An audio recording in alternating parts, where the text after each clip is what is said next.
Bonjour à tous, merci de suivre RTI 1. Bienvenue dans ce 6h30. Démarrons dans la région du Lodjibois, à Divo précisément, où le Premier ministre Robert Begré-Mambé a échangé vendredi avec les chefs traditionnels. Une rencontre qui s'est tenue en marge de l'inauguration du marché de proximité de Daboré. Le chef du gouvernement a exhorté ses garants des us et coutumes à promouvoir la cohésion sociale dans leur localité. Le reportage de Jean-Luc Bangbo et Ulrich Adango. Ils sont venus en grand nombre des 4 coins du Lodjibois pour répondre à l'invitation du Premier ministre Robert Begré-Mambé. Chef traditionnel de Divo, Lakota, Guitry ou encore Iré, tous ont convergé vers le conseil régional pour cette rencontre placée sous le signe de la cohésion et du développement. La paix, là, ça n'a pas de prix. Vous ne pouvez pas travailler dans le champ s'il y a la guerre. La paix, là, ça permet d'aller au champ. Ça permet de faire café, cacao, EVA, palmier à huile, coco. Ça permet d'aller à la pêche, de vendre le produit de nos efforts pour gagner de l'argent et faire vivre nos enfants. Soyez les défenseurs de la paix ici. Défendez la paix. Si vous défendez la paix, vous défendez votre richesse. Parce que s'il n'y a pas de paix, personne ne peut être riche. Un message bien perçu par les garants des traditions, conscients du rôle qu'ils jouent dans l'harmonie sociale et le progrès de leur communauté. Sans paix, on ne peut pas avoir de cacao. Sans paix, on ne peut pas travailler. Donc nous travaillons beaucoup dans les villages, dans les hameaux pour cette paix. On a remercié le président de la République d'avoir à côté de lui nos meilleures filles et fils avec qui il travaille.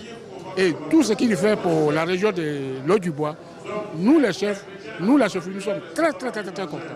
Des engagements réitérés au terme de cette rencontre qui marque une étape clé dans la consolidation du dialogue entre l'État et les autorités coutumières du Lodjibois. Une dynamique essentielle pour garantir des bases solides au développement local. 10 agents de la radiodiffusion télévision ivoirienne bénéficient d'un stage d'immersion hors du pays, notamment en France, en Belgique et en Suisse. Avant leur départ, ces agents du groupe RTI ont été reçus par le directeur général Jean-Martial Adouf, Malika Koulibaly. 10 agents pour un stage d'immersion dans des grands médias européens, notamment à France Média Monde, Radio-Télévision Belge et Radio-Télévision Suisse. Durant 2 semaines, ces journalistes et réalisateurs du groupe RTI auront la possibilité de s'enrichir en techniques de rédaction, de montage et de production. Une idée du directeur général de la RTI, Jean-Martial Adouf, qui ambitionne révolutionner la Maison Bleue à l'instar des chaînes internationales. On a initié ce programme de renforcement des capacités des agents, journalistes, réalisateurs de la RTI, parce que nous estimons que dans la vie, il faut perpétuellement se remettre en cause. Il faut apprendre. J'ai eu moi-même, à effectuer un voyage dans les grands médias européens et il m'a été donné de constater que les pratiques, des fois, peuvent être différentes des nôtres. Avant le départ, Jean-Martial Adouf n'a pas manqué de prodiguer quelques conseils à ses agents. Je leur ai déjà donné ces conseils. Il faut apprendre et garder, l'humilité de l'apprenant. Et je considère qu'ils sont des ambassadeurs de notre maison. Il faut donc qu'ils aient le comportement qui sied, à notre institution. Une immersion qui vient à point nommé dans la mesure où la formation continue constitue un acquis de base. Les agents souhaitent tirer profit de cette formation pour le rayonnement de la RTI. Nous allons acquérir l'expérience et voir quels sont les appareils utilisés là-bas avec l'IA aujourd'hui qui fait son apparition. Nous allons voir comment intégrer cette nouvelle technologie au sein de notre entreprise. C'est une belle opportunité et cette chance-là, nous comptons la saisir pour nous frotter donc aux réalités nouvelles. Cette immersion ne sera pas la dernière. D'autres vagues suivront selon le directeur général de la RTI. Ce 6h30 nous conduit à Ouagadougou où la 29e édition du FESPACO s'est achevée hier samedi. La veille, des prix spéciaux ont été décernés dans 3 catégories et la Côte d'Ivoire s'est fortement illustrée dans celle des séries. Alex Ogou a décroché le premier prix de cette catégorie avec Niabla Issa Chonon Yeo. Le premier prix FESPACO série télé de cette année, c'est Niabla. Il est le maître des séries télévisées au FESPACO. Pour la deuxième fois consécutive, en 2023 et 2025, il décroche le premier prix FESPACO des séries télévisées. Avec son film Niabla, Alex Ogou permet à la Côte d'Ivoire de retrouver la plus haute marche de cette catégorie lors de la cérémonie de remise des prix spéciaux du FESPACO. La deuxième place est également revenue à la Côte d'Ivoire avec le film Hors Plan de Johanna Boyer-Dilelo. Je suis très reconnaissant évidemment au FESPACO, très reconnaissant surtout aux personnes avec qui je collabore, qui travaillent avec moi, aux personnes avec qui au quotidien, à travers les années, on essaye de monter, d'élever le niveau de la production audiovisuelle sur la Côte d'Ivoire et pas que sur la Côte d'Ivoire. On peut dire que la Côte d'Ivoire en tout cas est bien placée en termes de séries sur l'échiquier de l'Afrique francophone.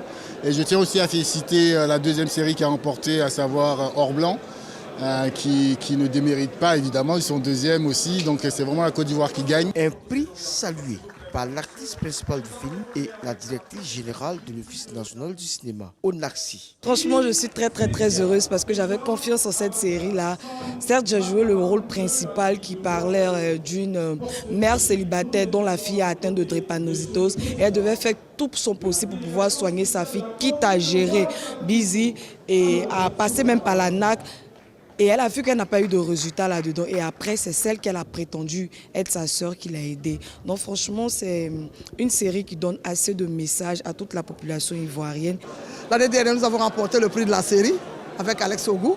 Cette année encore, nous remportons et le premier prix de la série et le deuxième prix de la série. Depuis des années, le premier président de la Côte d'Ivoire est honoré au FESPACO à travers le prix Félix Houphouët-Boigny du Conseil de l'Entente. Cette année, le premier prix est raflé par une cinéaste burkinabé, réalisatrice également à la RTB, Radio-Télévision burkinabé, avec son film Une si longue nuit. Je suis très contente d'avoir obtenu ce prix spécial Félix Houphouët-Boigny, qui est un ancien président de la Côte d'Ivoire, paix à son âme, que nous respectons beaucoup.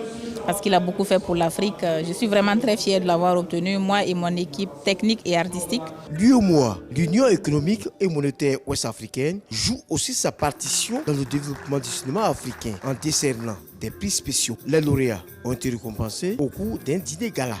Les prix spéciaux UEMOA ont pour but de reconnaître et de récompenser les efforts que fournissent les réalisateurs de notre espace communautaire, souvent sans grands moyens. La commission de l'UEMOA, suivant les orientations des plus hautes autorités de notre Union, accorde une importance capitale au rayonnement de la culture au sein de l'espace UEMOA.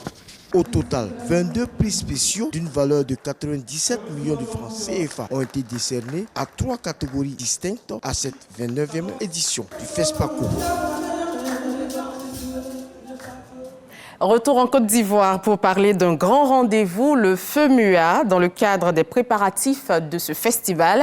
À Salfo, son commissaire général, accompagné des partenaires, a procédé vendredi dernier à la visite de l'INJS, Institut national de la jeunesse et des sports. Ahmed Traoré nous en dit plus. Le plan de masse général, le village des partenaires, l'hébergement et la gastronomie, la sécurité et bien d'autres. Tout est pratiquement prêt et le top départ de la 17e édition du Festival des musiques urbaines d'Anoumabo, FEMUA, est lancé. Pour cette édition, la cérémonie d'ouverture se fera exactement à l'Institut national de la jeunesse et des sports, INJS, et non dans le quartier d'Anoumabo, comme les éditions précédentes. En 17 ans d'existence, Traoré Salif, dit à Salfo, commissaire général, apporte des innovations au festival. L'originalité cette année déjà, c'est le tournoi des partenaires. Ça n'a jamais existé. On a trouvé qu'entre partenaires, on pouvait créer aussi de la cohésion, donc voir les partenaires jouaient un tournoi de foot ici à l'INGS. C'est un autre plus pour le festival parce que le volet sportif se déplaçait toujours à l'intérieur du pays. Un deuxième volet important, c'est le feu Miatradi qui monte en puissance depuis l'année dernière, qui va accueillir aujourd'hui les BT vont venir chez les ébriers. Donc ça va être une autre fête. Le Festival des musiques urbaines d'Anoumabo, FEMUA, est créé depuis 2008. Il réunit d'importants artistes contemporains d'Afrique et du monde entier durant une semaine. Sont attendus pour cette 17e édition, qui se tiendra du 15 au 20 avril, des artistes de renom comme Angélique Kidjo, Caris ou Imra, la nouvelle coqueluche du rap ivoire. 25 tonnes de riz, tonnes de sucre, c'est ce que le maire de la commune d'Abobo et son conseil ont offert aux fidèles musulmans à l'occasion du mois de Ramadan 2025 qui a démarré hier samedi 1er mars. Pour Kandia Camara, c'est un élan de solidarité en faveur des populations démunies. Le reportage de Patricia Omoetia et Soro Abou. À l'entame du Ramadan, mois de pénitence, période de piété, Kandia Camara traduit sa solidarité à la communauté musulmane d'Abobo à travers la remise de plusieurs tonnes de vivres. Ce sont 25 tonnes de riz et 60 tonnes de sucre distribuées ce jour aux fidèles musulmans de la commune en vue de leur permettre de passer ce mois béni du Ramadan. Je voudrais porter la voix de ces valeureuses populations d'Abobo pour vous exprimer toute notre reconnaissance, madame. Merci pour tout. Et que chaque grain de riz, chaque carreau de sucre soit pour vous une source de bénédiction intarissable. Cette action de haute portée sociale et spirituelle est désormais une tradition dans la commune d'Abobo. C'est l'occasion pour la première magistrate de la commune d'exhorter les guides religieux à continuer de faire des prières pour la paix en Côte d'Ivoire. La manifestation qui nous rassemble aujourd'hui est ainsi l'expression de notre volonté affichée de promouvoir les valeurs de partage, de solidarité et de générosité. Le maire que je suis et le conseil municipal souhaitons ardemment que la communauté musulmane fasse le jeûne du mois de Ramadan, 4e pilier de l'islam, dans de bonnes conditions, à l'abri de tout besoin. Je tiens à vous exhorter à cultiver la paix, le vivre ensemble et la cohésion sociale, gage de développement inclusif et durable. En ce début du mois béni, la Ligue des établissements confessionnels a également fait don de 200 Corans au conseil municipal et au maire d'Abobo. L'actualité, c'est aussi la situation en République démocratique du Congo qui, depuis plusieurs semaines, se dégrade de manière alarmante. Les violences qui secouent certaines régions du pays, en particulier l'Est, forcent des milliers de personnes à fuir leur foyer. En l'espace de 2 semaines, plus de 60 000 Congolais ont traversé la frontière pour chercher refuge au Burundi. Et pour terminer au Gabon, à 1 mois et demi de la prochaine élection présidentielle, le climat devient de plus en plus tendu. Pour calmer le jeu, un groupe de partis politiques et associations ont élaboré une charte de bonne conduite pendant et après la campagne. Des copies de cette charte ont été remises au Conseil national de la démocratie, une institution qui regroupe tous les partis politiques. Objectif, la faire signer par tous les candidats à la présidentielle du 12 avril prochain.